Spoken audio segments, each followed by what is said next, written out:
Previously, Claire was detained in connection with Malva Christie's slaying.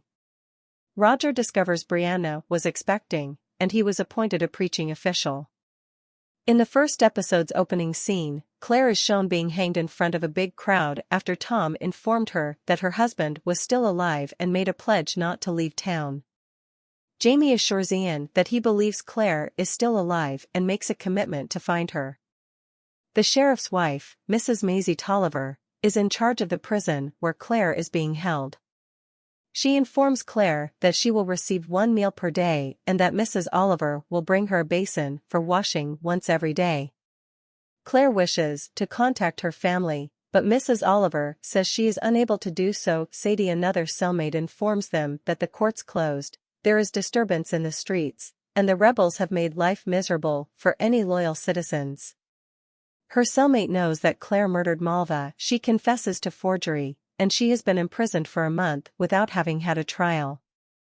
Claire fears that if the courts are shut down for an extended period of time, she will languish in jail without help.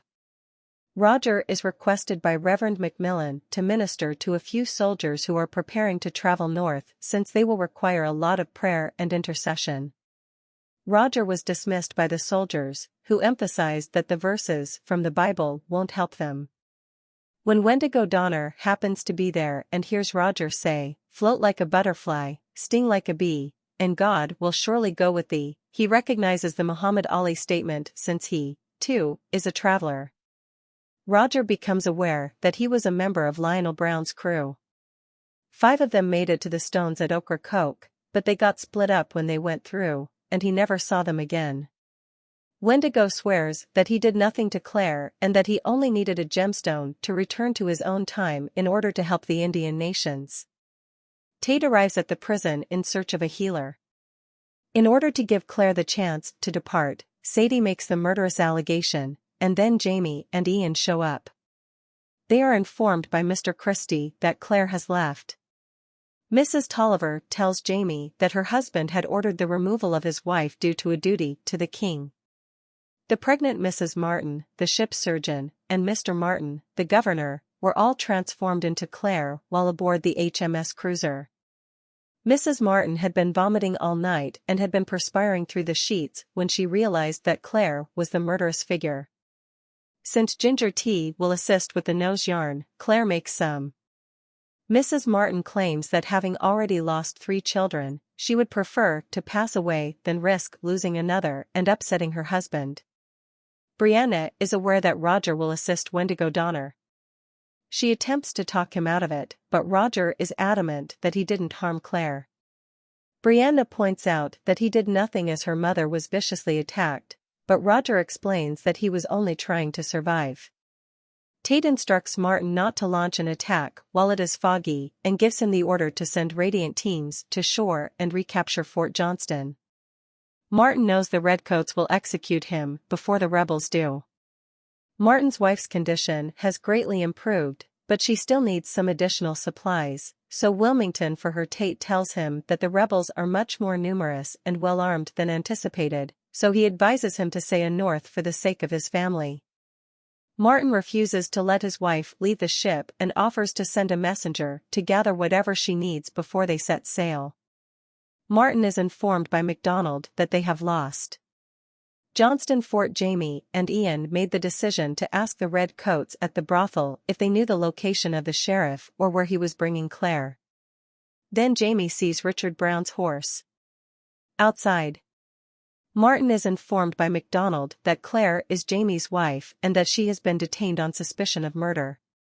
Tate offers him the list that Claire had created and tells him to bring everything to the harbor, where he'll wait for him and take anything he takes back to the ship by boat. Tom sees Claire's request for him to find her spouse in the note. Martin is assured by Claire that she is innocent and that she made every effort to rescue the unborn kid. Claire also makes a commitment to Martin's wife and the pregnant child. Tom tells Jaime that his wife has asked him to go see her after he located her. Claire observes the couple reuniting and kissing as Jaime arrives at the ship in a boat. Martin declines Jaime's request to let him take Claire home because he doesn't care about the throne. Martin requests that he round up 200 men, report to Major MacDonald, and pledge his soldiers to his campaign before releasing his wife to him. Ian warns Jaime that he would never be able to gather 200 men, while Roger promises Brianna that he will pray for Wendigo.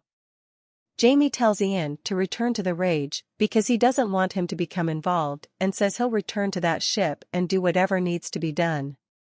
Tom wonders what Jaime would say during his eulogy after telling Jaime that he's going to the cruiser to confess to the governor. Jaime tries to talk him out of it, but to no avail. Jaime responds by saying he would. Despite their disagreements, despite being an honorable Scot and a leader of men in his own right, Tom was a guy he respected.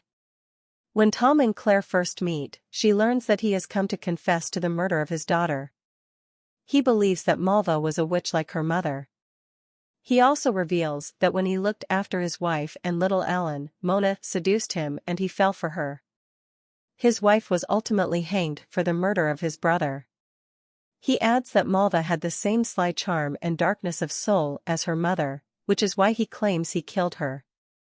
Tom refuses to heed Claire's advice not to waste his life and admits his feelings for her. When Claire and Jaime reconnect, she informs him that she doesn't believe Tom killed Malvar and that the two believe Brown is the one who killed her. Jaime enters Richard Brown's room after recognizing his horse earlier. Richard warns Jaime that his skin will hunt him down if he harms him. Jaime reveals that he sent his nephew to pay a visit to his family with the assistance of his Cherokee acquaintances.